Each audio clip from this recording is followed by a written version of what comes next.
created a customer support system wherein we will be getting emails and we need to monitor those emails.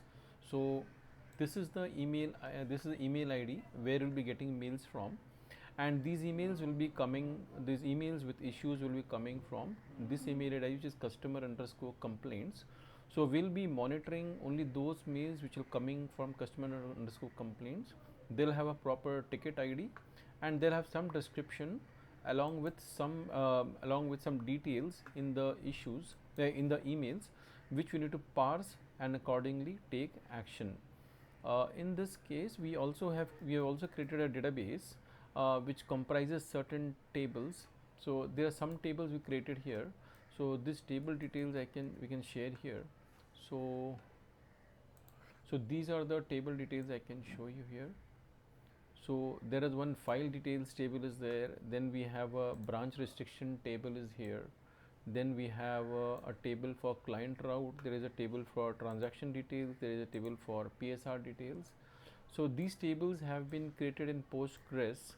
There is a table for EPR details. So these tables have been created in Postgres for our entire customer support experience and handling those issues. So the way it works is that first we will receive mails on this email box from this customer complaints. Then we will need to first check whether this ticket has been received earlier or no. So in the code actually, if you look at it, so we are logging all these tickets at one place, and if this ticket has already been scanned earlier, so the ticket will not be scanned anymore. So this ticket will be skipped the next time. Also, we will giving a flexibility that it will scan only for a specific duration. So let's get started. So here is our the Chrome extension or the plugin. Earlier we had created a API or a plugin for sending mails. So now for issue analysis, this is the one. So I'll have to look at, say for example 15 minutes, then I'll have to say for example enter 15 here. If I want to look 30 minutes back, then I can look at the mails which are 30 minutes back. So the way now what we do is that we'll first actually so as not to create those emails once again, I will remove those. I can actually remove the log, clear the INC log, so that I can do that. And the second thing is that I have to actually make those emails as unread, so that I can parse those mails. Okay, so I'm making them unread now, so that I can otherwise mails will not be parsed. Okay, so now we will run our plugin. Yeah, so now we'll run a plugin. We'll say find issues. So it will go 30 minutes back and try to find all the issues. Yeah.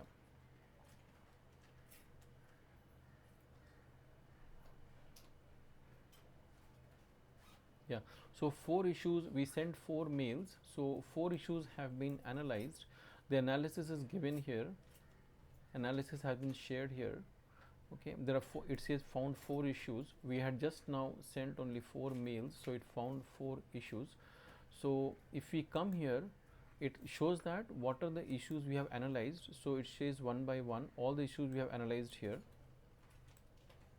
So this is the first issue we analyzed, which was in the first mail we sent.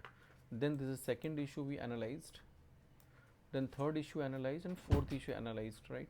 So for each of the issues, like there is a detailed process there. For example, for routing verification, we actually have to check in a table whether it has followed the proper route or no.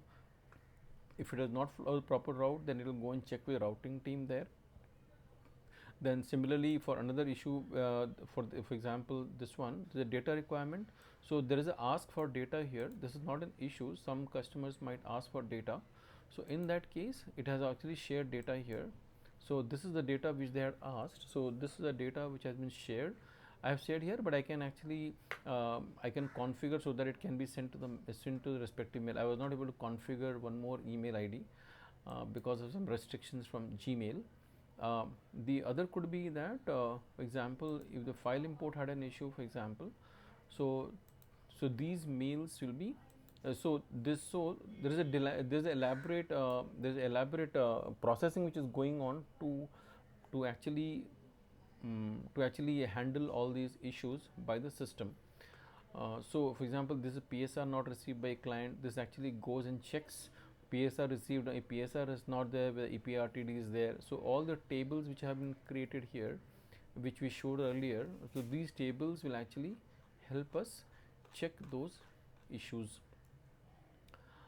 So this is about it. So this is entirely done via vibe coding, using good prompting criteria.